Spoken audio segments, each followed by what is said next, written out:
Welcome to this roundup. The emerging technologies are fundamentally changing the definition and meaning of security, and as a result, there is no such thing as secure anymore. The evolving security threats has no visible fronts, border, or armies. So when we evaluate emerging technologies like blockchain, artificial intelligence, Internet of Things, autonomous systems like autonomous vehicles or autonomous weapons, next generation virtualized infrastructures, and so many more technologies, there are all indicators that network security, information security, data security, and cybersecurity risks are going to grow rapidly.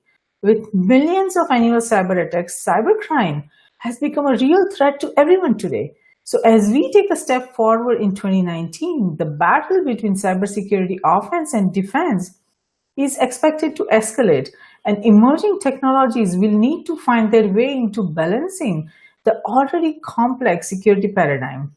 To discuss implications of emerging technology on cybersecurity, I'm delighted to welcome Venu YeduGondla to this roundup. Venu is a cybersecurity advisor and he's based in the United States. Welcome, Venu. We are delighted to have you on this roundup.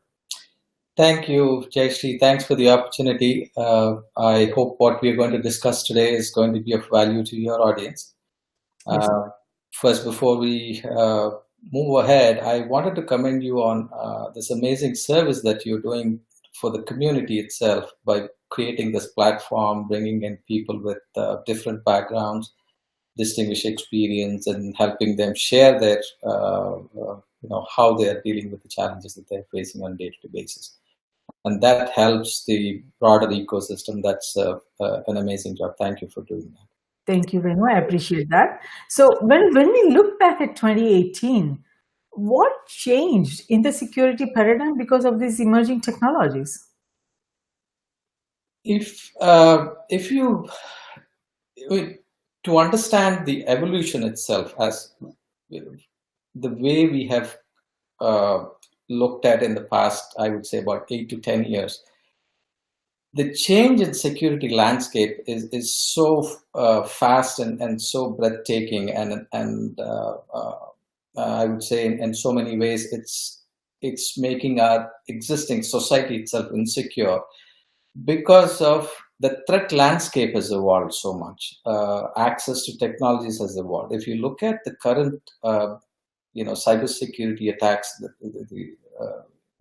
attacks that happen today, 80% of those attacks are coming from well-organized, well-funded criminal agencies, criminal enterprises, which operate on a 9-to-5 basis as if they're operating a business, which means that they are very driven, they are very well-funded and organized, and they're able to bring to bear a lot of technology, a lot of intelligence, because it's like fighting zeros with zeros in slightly modified form. That's what we are trying to deal with.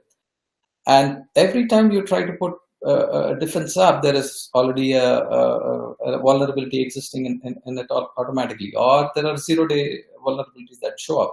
So it's a constant battle, and it's changing. It's morphing every single day, and especially in the last 1 to 2 years. If you look at the reason for this much of attention on what is happening is the added element of the nation states getting into the mix. So they are starting to go after the infrastructure of a country. They're going after the supply chain of a country. So if you look at, for example, if somebody wants to break into a company, they have to go and look at the technology company that is providing the infrastructure. So that is the supply chain. If you have to go and break into a company's transportation environment, you have to go and look at vulnerabilities in their entire supply chain. So that is what is in my opinion, changing everything. Technology itself, it's even today, majority of your infections are happening because of phishing and the same old conventional vulnerabilities that seem to be happening. So that is why, in spite of all the defenses that you put up, because of social engineering, which has gotten so good, the attackers have gotten so good at that. So they're able to still break into your defenses so easily. And that, in my opinion, we are not even talking about the emerging technology. We are talking about just, in the current environment. So we have so much of legacy to deal with. Yes. People are able to find, you block one place, they're able to find something else somewhere else. So No, that's very true. And like you said, I mean, anybody is getting involved now. It could be nation state, it could be any groups, any individuals. So we have just no idea from where the threat could emerge. And not only that, but this whole cybercrime, it has become an industry in itself. There is so much money in that, so much of investment is happening in that, because it's just operating like a industry and business. So that makes it very complex to be able to foresee what kind of threats would emerge and who would be involved in that. And when the security concept is currently being subjected to so many big changes with respect to its aims or capabilities or sources, connectivity, and the dimension of threats, it makes us wonder. It makes us wonder how the unknowns of these emerging technologies are influencing the average cost of data breach. Because, like you said, so far we have been talking only about the traditional, cybersecurity industry, where phishing and social, engineering and email breaches and all those things are part of it. But now, when we look at the emerging technologies, like how artificial intelligence will change the fundamental landscape of how the cyber crimes could emerge, or how the cyber attacks could emerge, it involves a whole different kind of influence that is coming our way, and it will fundamentally change the average cost of the data breach. What do you think? I mean, if we just look at the traditional industry, what was the cost of security breaches in 2018, and how would it, change the cost for businesses and entities across nations, government, industries, organizations, academia, when these emerging technologies will start playing a bigger role in the cyber attacks? right. Very valid. I mean, that is one way of looking at it, the cost of breach itself. For example, if you look at the investments, if you look at the security investments 10 years ago, probably 1 to 2% was going into security. Over the last 5 years, that has gone up to about 5 to 10% somewhere, when these are estimates, right? The expectation is it is probably going to go into the 20 to 40% range as we move forward. That is one dimension of the cybersecurity, as I see it. But to me, I think to understand cybersecurity, we have to look at beyond protecting assets, beyond an enterprise security. We have to look at the broader societal implications, broader impact on the human safety and security, because that is a big thing. Yes, it is a business risk for sure, cybersecurity, but it's much more than that, because now it has a potential of shaking the fundamental foundation of the society itself, because we are so intertwined into the digital ecosystem now in every walk of our life. So it bears scrutiny from that point of view as well, and we have to add that element, add that dimension. So if you allow for a minute, so to understand the emerging technologies itself, we have to first understand how, as society, we operate. Where is this demand? Where is this evolution or need for this pace of evolution is coming from? If you look at it as purely from an enterprise standpoint, we look at it as they are looking for market opportunities. They're looking at it as a competitive edge, so they are trying to go ahead and embrace these technologies. But if you look at only managing opportunities and not managing the risk, then there is a possibility that you're going to break down the whole ecosystem, right? So my way of approaching anything is taking a broader perspective and trying to understand first what is driving this evolution. Where is the drive? What are the drivers for this? So I go to the source, which is you and me, who form the society. We have certain innate tendencies which tend to drive these needs. The top three that I can think of when I looked at the emerging technologies that are, that we wanted to discuss today, are if you look at the first thing is the need for speed. In other words, we have this innate tendency for instant gratification. We look for everything to happen now. As a society, that's something which is ingrained, right? That is what the retail industry exploits. That's why they said buy in 15 minutes, buy in 10 minutes, we'll deliver it to you, in the next 24 hours. So we are sucked into that, and we have the tendency. That's need for speed. Then the next one that we have to look at is we have a need to connect, that social connect. As inherently, we all want to connect with everybody else. We have something to say. We want audience. We want to hear what others say. We want to collaborate. So that social connect as human beings, that's the second piece. The third one is we are suckers for comfort and convenience.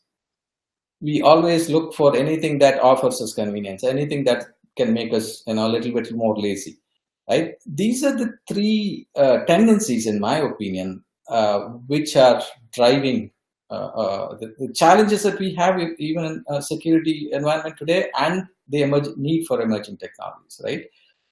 And all these things have a drag on security. That is, they all are, they don't go well with security. You cannot have speed and security at the same time. There is going to be a challenge on that. You cannot connect with everybody at will and expect you're going to be secured in that environment. You cannot expect comfort, because comfort and convenience and security, they don't play well. So that is what I feel is at the source of this drive for the change that we were to expect. Sure, no, I think it's a good point and good analysis, because if you look at it, each and every individual now is connected, and it's a little bit exaggerated. Not most of the individuals are connected, and we are moving towards connecting each and every individual, across nations. So when everyone gets connected to the internet without the understanding of security, how to keep themselves secure, how to keep their computers secure, how to keep their phones secure, or iPads, or any of the connected device they are using, how to understand the security, what they should do, not do, there is not enough understanding in the individuals across nations. In addition to that, if we are looking the trend towards moving towards cryptocurrency, they are doing everything, they are doing banking and everything that is happening using the connected devices. So the security landscape is growing rapidly, because the individuals, they don't have the enough understanding of how to keep secure, how to keep themselves secure. Businesses, they do have resources, and they do have qualified people who would take care of the security of the business, but individuals, they don't have that kind of resources. And now the boundaries are blurring between the individuals as well as the business, because bring your own devices, that is also adding to the security challenges. So yes, individuals and the societal involvement and implications, that is playing a huge role. So as we focus on cyberspace and cybersecurity, if we look at the societal aspect, what technology trends, challenges, and threats await for everyone? Even if we look at, we are not talking only about the businesses, but individuals as well as entities across nations, government, industries, organizations, and academia. So what do you see that the technology trends or challenges and threats that everyone is going to face in the 2019? Fantastic. Very valid question, and I think very apt to try and get into that. If you allow me, before we look at how the landscape is going to change, or how these emerging technologies are going to influence one way or the other the security landscape, I think we have to understand the existing challenges. As one of the things that you said is awareness, lack of awareness among users. There is this notion in the security industry, people who are technology focused, who feel that it's a technical challenge. I feel that it is more a human challenge. It's a human centricity is what is missing to a great extent, because it's about hygiene. It's about cyber hygiene. It's about trying to say what is what is the connection that is required? Where do you need to draw a line? Do you really need to connect every device that is available? So all those kinds of human tendencies and practices need to be looked at, and people should be made aware of the coming challenges. But if you look at beyond that, if you look at all the total landscape and scan for the existing challenges that we have, you have technology resource crunch, technical resource crunch. We don't have the people required to defend this digital ecosystem today. We have operational issues. We have data silos exist within an organization where the data doesn't flow between departments, between people. We have a digital ecosystem that is connected across vendors, across suppliers and consumers, and there is no awareness of where the data is flowing and what is being done on the data. So no longer we have an enterprise which is bounded by boundaries. There's no perimeter anymore. We have a boundless enterprise, technically speaking. You don't know where it starts and where it ends. That is another challenge. Then you look at your, from an operational standpoint, if you look at your threat detection, you don't have a way to respond to that fast enough. If you look at very recently, I think CrowdStrike came up with a very interesting statistic on when they did this analysis on the cyber attack landscape. They saw that once, for example, these APTs, advanced persistent threats, which are attributed to nation states like China, Russia, or any of many states. It's not just limited to them. They are always looking for a vulnerability in an environment, right? Once they get in, what do? They try to traverse laterally. They escalate their privileges and go ahead and exfiltrate data and do whatever damage that they're intending to do. But when they get in, from the time they get in, before they do the damage, you have a very limited window for the organization to respond and try and prevent that. There's no point in knowing that the breach has happened 2 days later, right? But the challenge is, for example, they looked at Russian APTs. They're able to finish their job once they get in, this whole escalation privileges, exfiltration, whatever damage they want to, within about 18 minutes. That's mind-boggling. I mean, they're not just sitting there and fooling around. They are able to get in and get out so quickly before you even realize that you are being breached, which means the need for speed, the technologies that enable that speed, first prevention, right? You have to prevent, you have to contain, and then you have to look at how do you recover from that demand, from that damage. So the prevention itself, you are stymied with the limitation of technologies that you have. It doesn't allow for that level of speed. That is where the promise of these new emerging technologies would help. I mean, across the board. The same way, if you look at the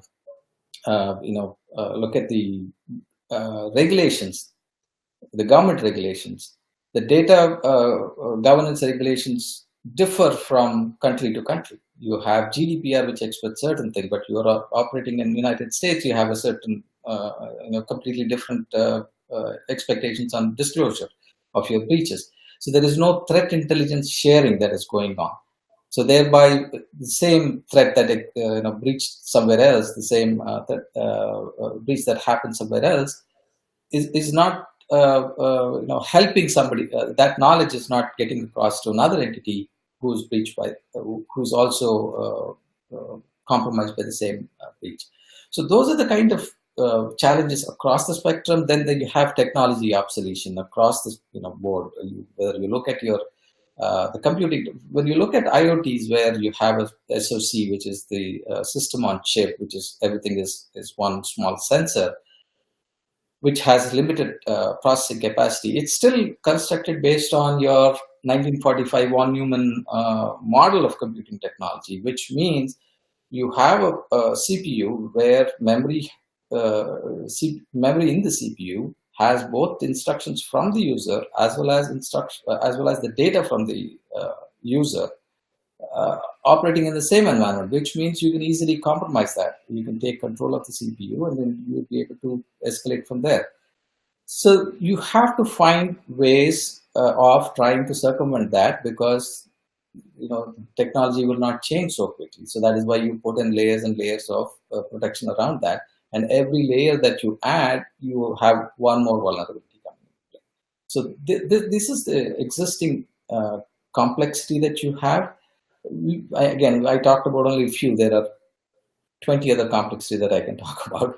No, I hear you on that, because the point that you made about the data silos, that is a challenge, because everyone is just looking at their data, that there is no flow between even the departments or different business units. So talk about different businesses, that is just out of question. And what you said about that, not sharing the intelligence. If somebody is having cybersecurity breach, then whatever they learn, if they immediately share, then we can prevent many attacks. But there, they're not doing that, because there is a lot of legal liability issues, and they don't want their stock price to go down. They don't want their shareholders, value impacted. So there are a lot of reasons why there is not data flow. But we will eventually have to come up with a structure by which we can prevent all this negative impact to the shareholder value, and we also can intelligently, immediately share the intelligence, so that we can proactively prevent a lot more cascading effects of these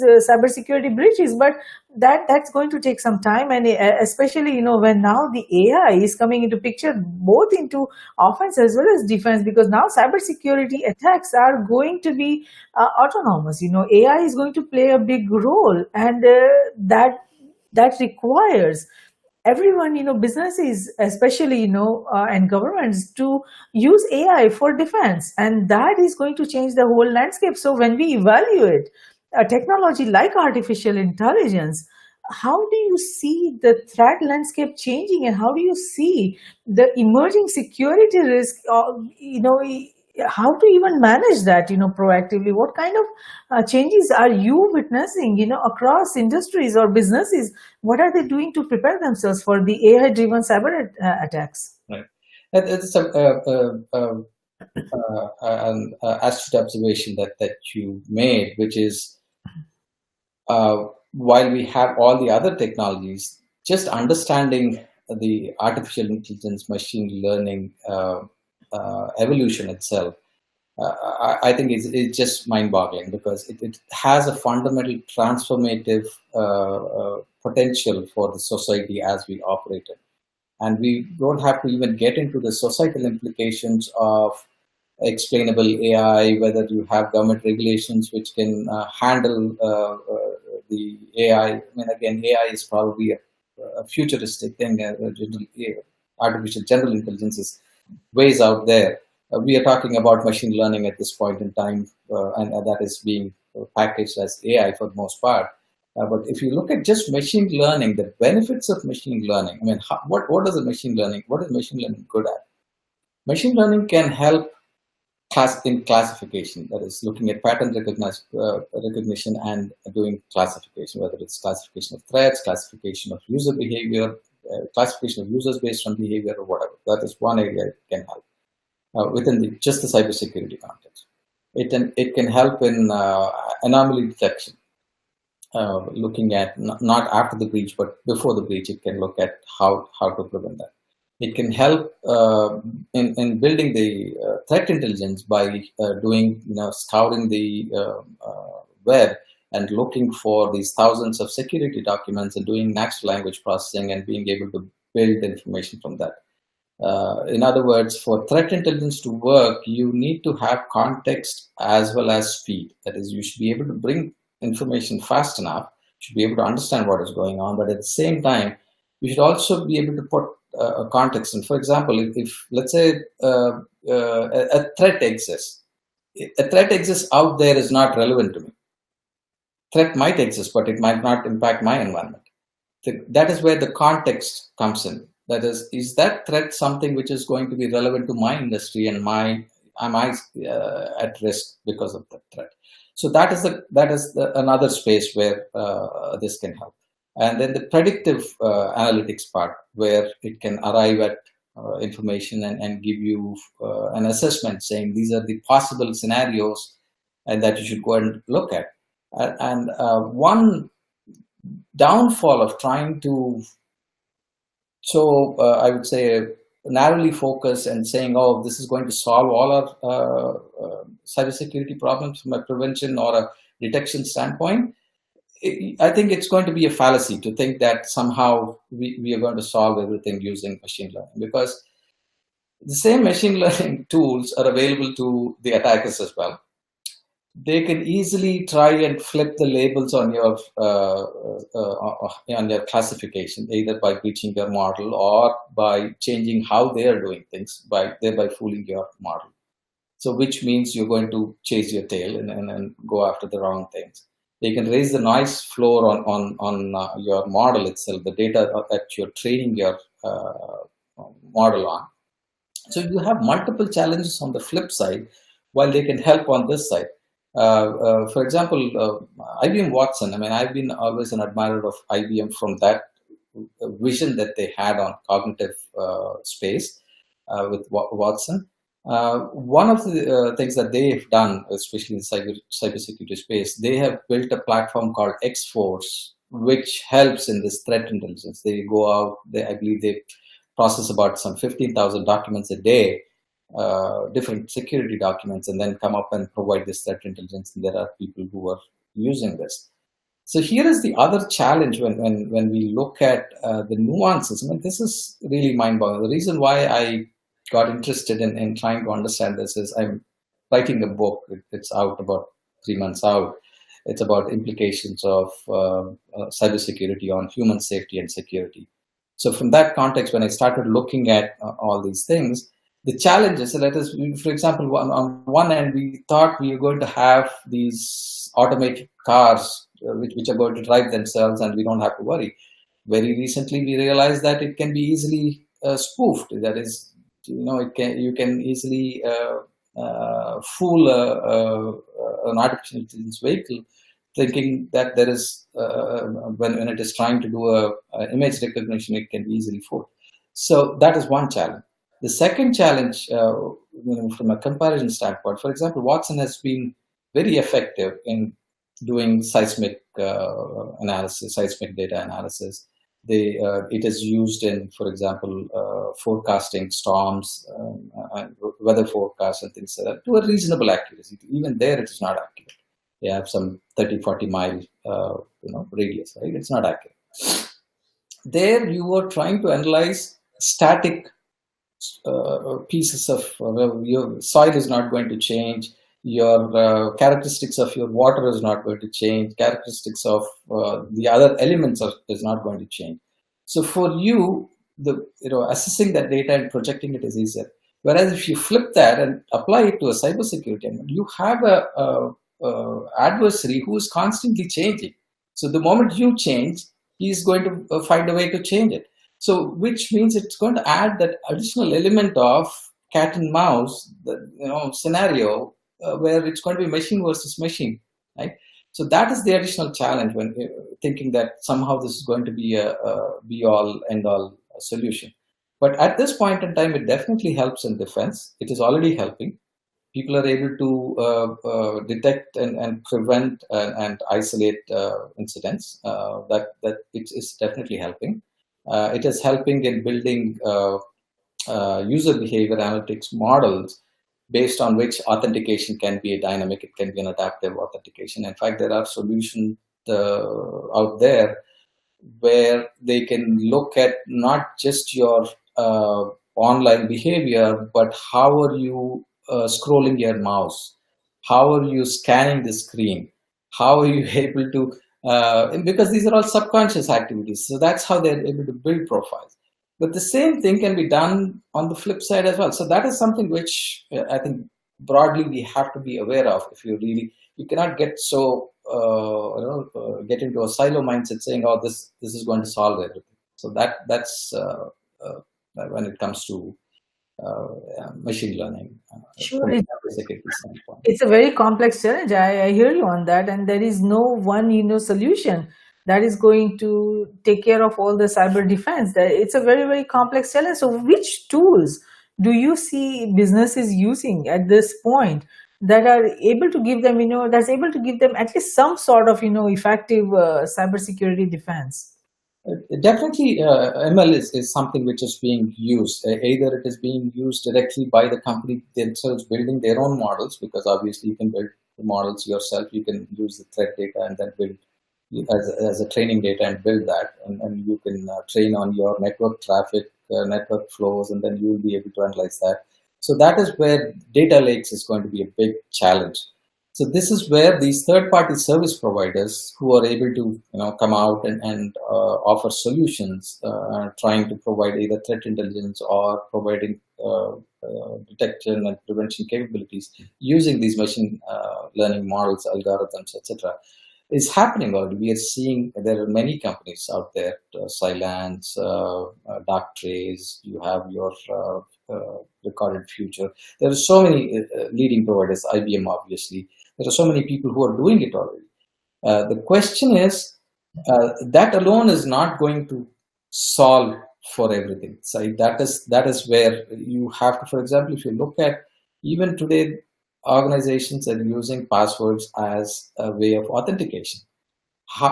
We have already realized that there's nothing more insecure than that, but we continue to use it. We are not even talking about having a strong password. We are talking about passwords which are, the password 123 kind of thing.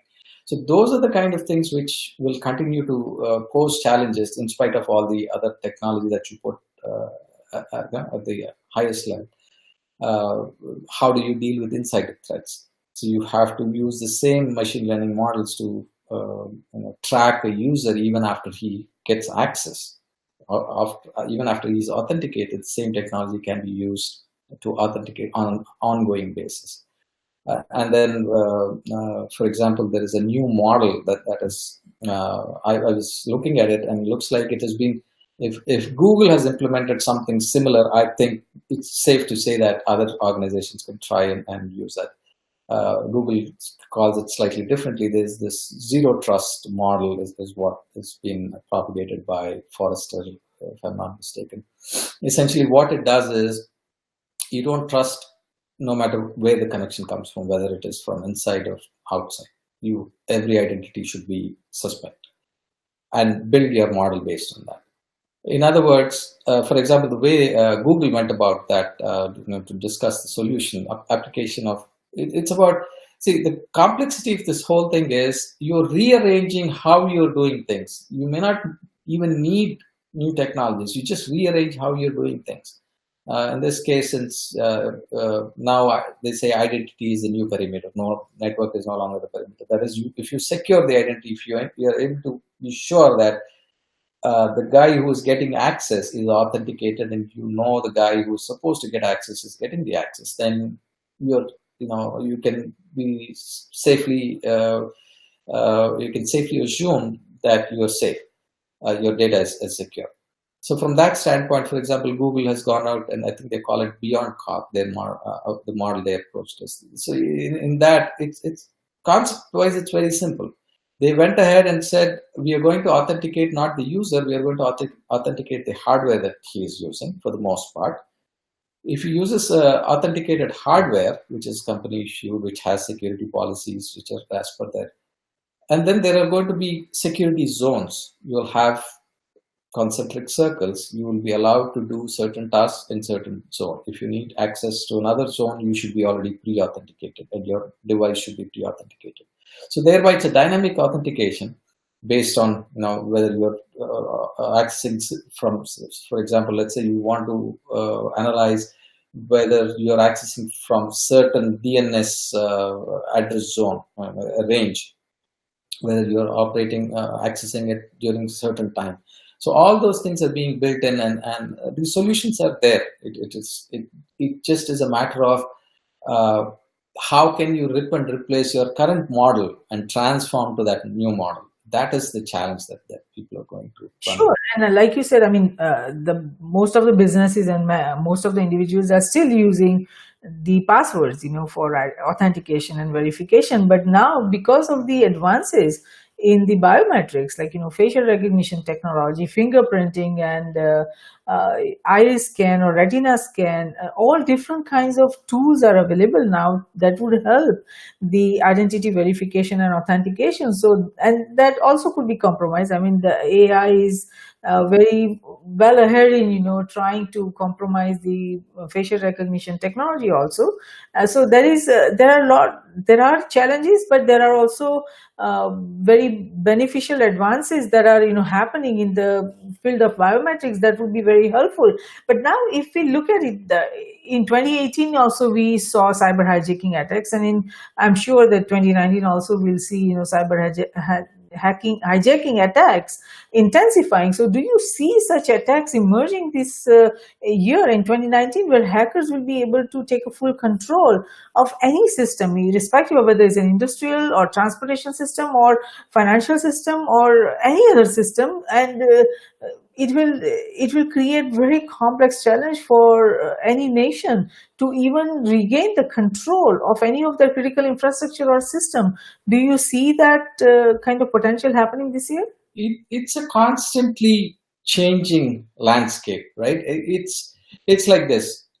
I think you were all your audience must have heard this. It's not about whether they can; it's only when they can, when they want. If they desire to do that, they will be able to hack into any network they choose to. It's a matter of how important and for the most part, there are many networks which are already hacked, and attacker is residing in the network for many months, and probably they don't even know it, right? So these are all. It's going to be a context based, and the challenges are going to continue. It is not going to be getting better anytime. So it's going to get a lot worse before it can get better, in my opinion, because when you look at a determined and well-funded entity that is trying to use everything at their disposal, trying to break into your environment, we don't even know what else is going on, because this is where sharing data is going to be so important, right? It puzzles me as to why the government doesn't create a threat management and a threat intelligence platform which is free for use for everyone. Because even today, there are many threats that they see which are not shared with everyone else. Forget about the enterprises. There are so many things they see which are very advanced, because if a nation state is trying to attack, they're trying to go to the infrastructure of the country, right? That's where the cyber. So which means they're going to be very advanced. They probably are not going to come after a small guy. So all that in itself will tells us that whatever we have experienced in the past is going to be only getting worse. It's not going to get any better anytime soon. That's my 2 cents on that topic. No, sure, I hear you. Now, I mean, if you look at the blockchain and cryptocurrencies, there was a time everyone thought that nobody will be able to breach that. It's secure, but now we see this 0 days vulnerability exploitation or denial of service, or so many different kinds of attacks happening against the smaller blockchain system. So while probability of this cryptographic attack against cryptocurrencies and blockchain systems may create weaker cryptographic algorithms, would play a role in that to increase and also play a role in performance. How do these cryptocurrencies or blockchain systems secure themselves, or pass on an arbitrary data in a blocked combined with lack of secure coding practices? How do they create processes and for performance and effectiveness, so that they are able to prevent the 51% attack that would also make the any false data or claim as a part of the system, and it would be very difficult to reverse it. So how to have those kind of challenges for the blockchain systems or cryptocurrency systems be effectively managed? What is happening in the market? Right. I think blockchain in itself has probably is the most promising technology that is is on the horizon, in my opinion, which can help in data security, which can help in your integrity, which can help in your trust, digital trust, that is possible. Uh, the challenges that we have seen so far is part and parcel of any evolution of any technology evolution, right? There are a lot of people who have rushed with cybersecurity, blockchain solutions, where implementation of what it was supposed to be, the vulnerabilities were more in the software. That is, one aspect. The second aspect is it's still prone to ransomware. Still, people can lock you out from your, because it's about key management, right? So they're not going after the network, or not, they're not going after the chain, but they're going after people, or where the key management has happened. So those are the areas where you tend to see challenges. But as a concept, as a technology, blockchain has definitely a lot of promise from that standpoint. But this, I think, are going to be ironed out as you see. For example, 2 years ago, 3 years ago, maybe 5 years ago, when Bitcoin was the only game in town, when mining was going on, the amount of time it takes for you to mine was phenomenal, right? It was in days or so. Now it has come down to a few minutes. It's at the same time, the other challenge, I think, from a challenges standpoint, is there are very few people talking about it, but the amount of power consumption as the blockchain grows, as one network grows, the amount of time, amount of power consumption it takes is going to pose challenges from an ecological standpoint, because we are talking about thousands and millions of megawatts of power that's going to be consumed if you really envisage a much larger blockchain system because of the CPU, the stress it puts on the CPU. So those are the other side of issues which people are not yet talking about. The same thing with when you look at quantum computing. At this point in time, yes, it's out there because quantum computing is another threat that could be going against a blockchain. But fortunately, there are already, there's already thinking going on in that space. There are cryptographic solutions like lattice cryptography and others which are being made, which is quantum proof. But based on projections, if quantum computing evolves as per projections within the next 10 years, they can break any of the existing encryptions at this point in time. So the other challenge that you would continue to see with these things is you are encrypting them with existing encryption technologies that are available, right?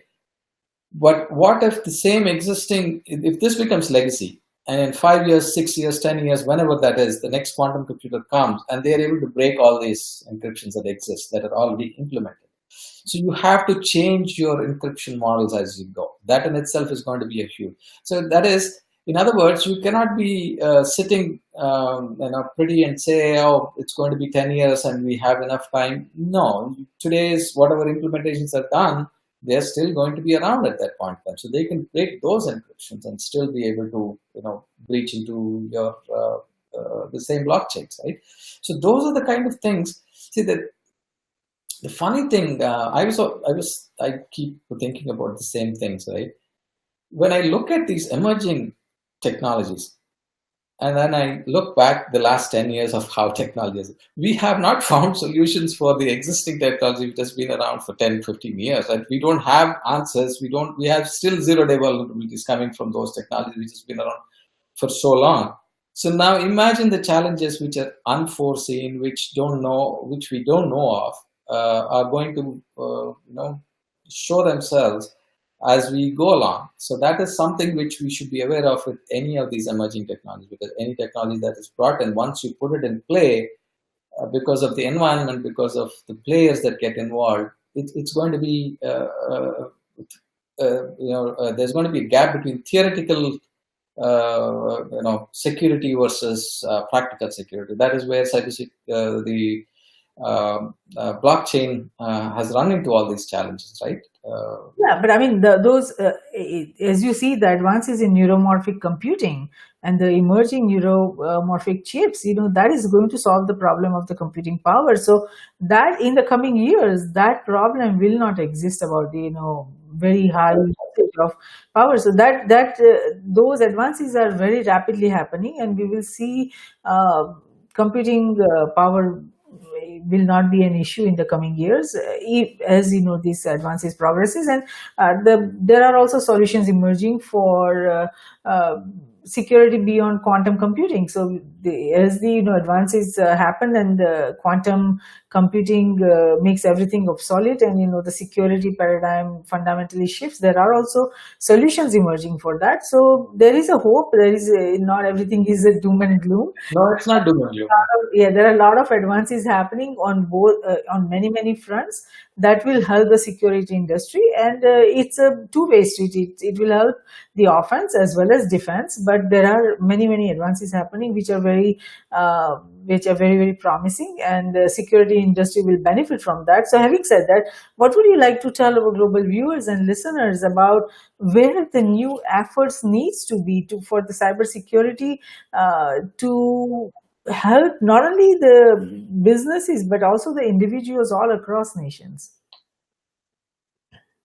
The first area that I can think of is when you look at an uber connected world, that where you're having every other device, whether it is mobile device, whether it is your industrial IoT, whether it is your consumer IoT, all those devices are going to add complexity to your environment. You have to try and look at the implications before you go ahead and adopt technology. So what I'm starting to say is to any executive that I talk to is hit a pause right now. Before you go ahead and embrace technology, just don't look at managing opportunities. Look at managing risk, because they have to go hand in hand. The amount of digital transformation that is going to throw so many curveballs that see, here is the challenge. Yes, all the promise that we talked about is out there. But the question is, even now, if I look back, how do we deal with the existing legacy? The rip and replace the cost of trying to transform the existing environment to the new paradigm is not something which companies, because that's where the cost comes in to play, the cost of trying to do the transformation.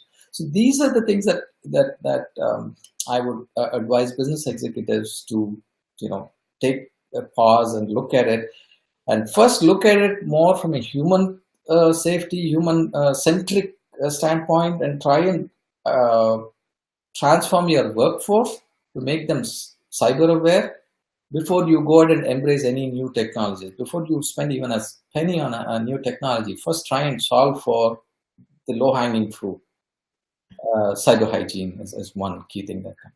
So if you try and deal with those things, dealing with emerging technologies is something which you have to figure out as you go, because technology is available, but for you to incorporate it into your environment, you have to take so many things into account. How is it going to play? How is it going to play well with your existing environment or not? So those are contextual, very environment specific discussions that obviously we have to look at what that specific environment can handle or not handle, and then go about is what I think.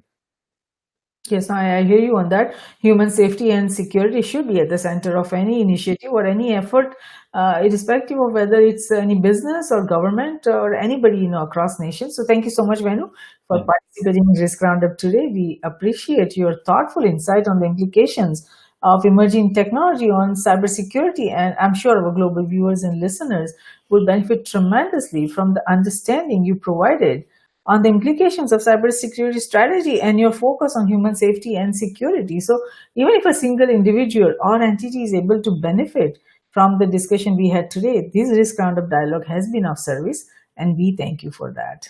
Thank you so much, Jayashree. I mean, I think that was well said. That is exactly how I look at it. Even one person gets benefited from whatever we do, I think it's worthwhile. Thank you so much. Very true. No, excellent. So Risk Roundup, a global initiative launched by Risk Group, is a security risk reporting for risk emerging from existing and emerging technologies, technology conversions, and transformation happening across cyberspace, geospace, and space, we at Risk Group believe that risk management, security, and peace, they walk together hand in hand. Though security is related to management of threats and peace to the management of conflict, risk management is related to management of security vulnerabilities as well as management of conflict. It is not possible to conceive any one of the three without the existence of the other two. All three concepts feed into each other. We believe that the security we build for ourselves is precarious and uncertain until it is secure for everyone across nations. Tradition becomes our security, so if we build a culture of managing risk effectively, it will lead us to security, and security will lead us to peace. Let's manage the existing and emerging risks together. For more information on the Risk Roundups, to watch the Risk Roundup webcast or listen to the Risk Roundup podcast, please go to riskgroupllc.com and do not forget to subscribe and share. Until next time, I'm Jay. So, Risk Roundup signing off. See you next time. Thank you.